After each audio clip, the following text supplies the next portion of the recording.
Welcome back for a special new top 10 list. This is a new top 10 overpriced games list. This time around, the first time we did the PS1. This time we are talking about the Nintendo Gamecube. When I do another one in the future, it will be on the PlayStation 2. So, with that said, first some honorable mentions that didn't quite make the top 10 but are still relatively expensive. And keep in mind, in order to qualify for this list, a game average price has to be going for over $40 to even qualify for the list, and that's a starting price range, like 40 and up. So with that said, that first is Star Fox Adventures. Average price range goes from $40 to $60. Star Fox Adventures definitely was an interesting game of its time. It's very different than any other Star Fox game. It is definitely considered pretty much to be the black sheep of the family, if you will. It's an interesting platformer game, to say the least. But there's definitely quite a long story behind the game. So, with that said, if you're curious at all on this game, I recommend checking out Nitro Rad when he did a very long discussion and in-depth video on it. With that said, next honorable mention that also is overpriced, Luigi's Mansion the original. On average, it's going for $50 to $70. So it's definitely starting to go up. Next, you hear music in the background from this game. Next honorable mention, Super Mario Sunshine. In my opinion, definitely one of the probably most underrated Mario games, in my opinion. On average price, it's like Luigi's Mansion on average. It is going for $50 to $70 on average on eBay, Amazon, and other sites. Next honorable mention, which kind of surprised me, it's gone up. Um, on average, next is Pokemon Coliseum, which is one of my top 5 favorite Pokemon games of all time. And I love the game for its good difficulty curve. I like the fact at least it gives a decent challenge. Yeah, there's a lot of cons, unfortunately, in the game, but still a solid, great Pokemon game, in my opinion. On average, you're looking at $50 to $70 for Pokemon Coliseum. Last of the honorable mentions is actually a fighting game, believe it or not. This is the most expensive port on average, price-wise. Believe it or not, Capcom versus SNK 2 EO. On average, is going for $50 to $60. So yeah, it's starting to go up. It's definitely going for more than the Xbox version. You can get the Xbox port of this game for $20 to $30, so half the price of the GameCube version. Next, coming in at number 10 is a game I have not played, unfortunately, in years. I would love to get it before it gets too much more expensive. And that being the original Pikmin, which is definitely considered by many to be one of the best games from the GameCube. And I can see why. The fact of its fun gameplay and very unique compared to pretty much any other game out at the time. That's one thing that helped the GameCube become distinctive from other consoles, much like the Dreamcast also had a distinctive flair and style to it. But Pikmin on average is going for $50 to $80. So yeah, it's definitely starting to go for more now. Coming in at number 9 is, by many people's opinion, the best of the Paper Mario series. At 9 is Paper Mario The Thousand Year Door, which on average goes for $55 to $85. So yeah, it's definitely become one of the most expensive Mario games, that's for sure. But I'm not surprised because more and more people want to play it than they want to play other Paper Mario games of recent time. Though there's also people that still love the original on the N64, but arguably this is considered to be the most beloved of the series. So I guess it's not really a surprise that it's going up like it is. Next is actually a tie at number 8. And it's a tie between the uh, the GameCube port of Resident Evil 2. Tied in 8th place is Resident Evil 2. GameCube port on average is going for $60 to $100, believe it or not, which is kind of crazy. Tied with it at 8 is Mario Kart Double Dash.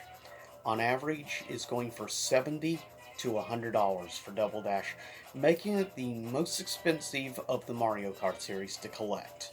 Personally, I've never been a big fan of the Mario Kart series, so luckily for me, I'm not affected in the least, thank goodness. But there are quite a few people that want to have this game, and Scotha was, because of doing a video on it, I think people like him and others are the reason why games like Double Dash are going up now in price and becoming more in demand because of bigger retro YouTubers.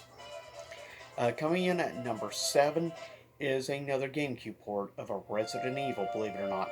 Coming in at number 7 is Resident Evil 3 Nemesis port, or rather GameCube port of it. On average, going for $80 to $110. Yeah, I'm sure some people are probably kind of surprised by how much RE3 Nemesis is going for, and I think with the remake and everything, I think is playing a factor into why its price is going up, as is RE2 in my opinion. That's why these two games specifically, both GameCube and Dreamcast versions, are both going up quite fast compared to other ports. Coming at number 6 is Pikmin 2.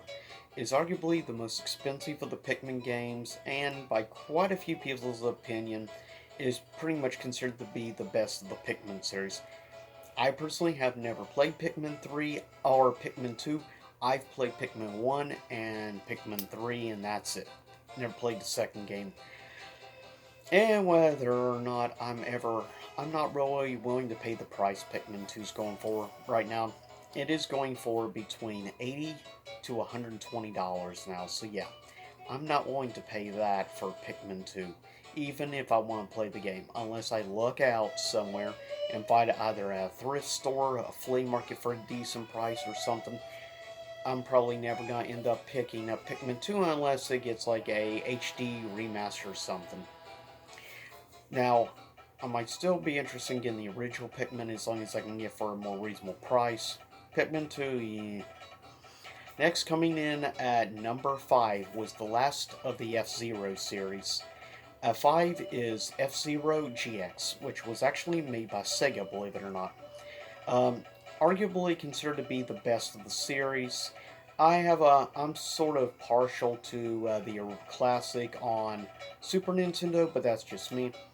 Plus the fact that you can get that one for $10 to $20. F-Zero GX on GameCube, if you're curious about it, you're going to be paying on average between $80 to $140 for GX. Yeah, it's definitely becoming pricey, that's for sure. Coming in at number 4, believe it or not, is the original version released on GameCube for The Legend of Zelda Twilight Princess, which I was surprised recently when I was looking at updated prices. I was surprised to see that Twilight Princess has all of a sudden started jumping up in price. It's definitely a variety from like more acceptable condition or decent condition to mint conditions, way the price range thing works that I looked into. On average, Twilight Princess will set you back anywhere from $70 to $150 now for Twilight Princess, which is crazy to think about it. Frankly, I was not expecting it to see that expensive, but yeah, like the average price in mint condition, you're looking at probably anywhere from like 120 or 150 for mint. It's pretty expensive. Brand new, you're looking at over $300.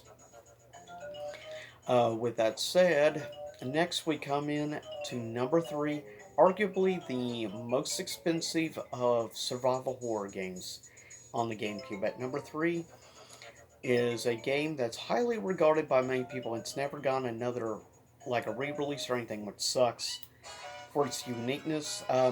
And number 3 is Eternal Darkness.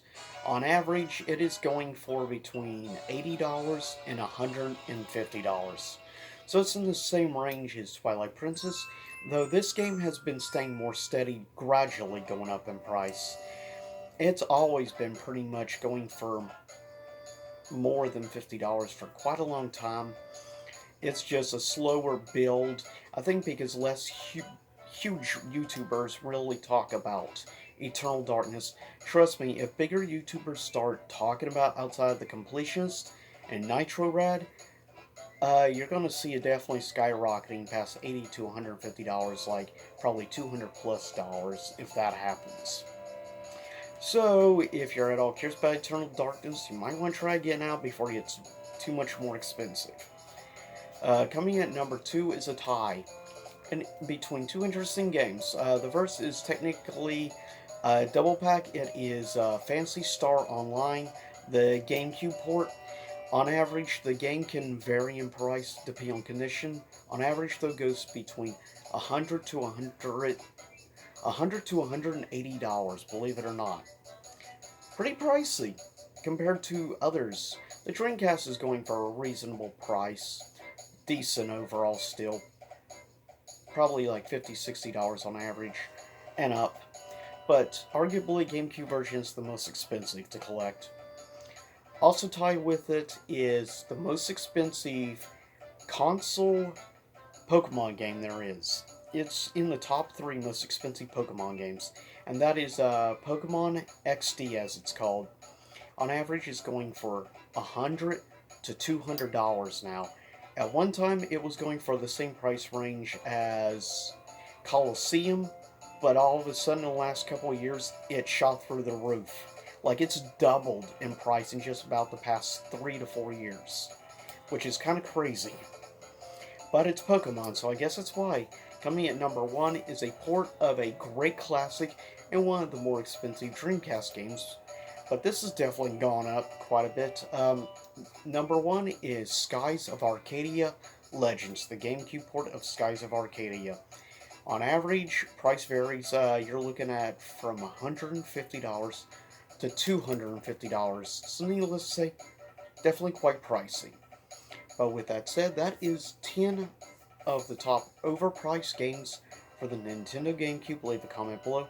Tell me what your thoughts are on some of these games and the prices going for them, and where you think the prices are going to go. Like, how fast do you think they're going to go up? Are they going to skyrocket like some survival horror games, or do a gradual, slow burn up the hill like Eternal Darkness, or skyrocket like Twilight Princess? Remains to be seen, but I'll see y'all next time. Stay safe.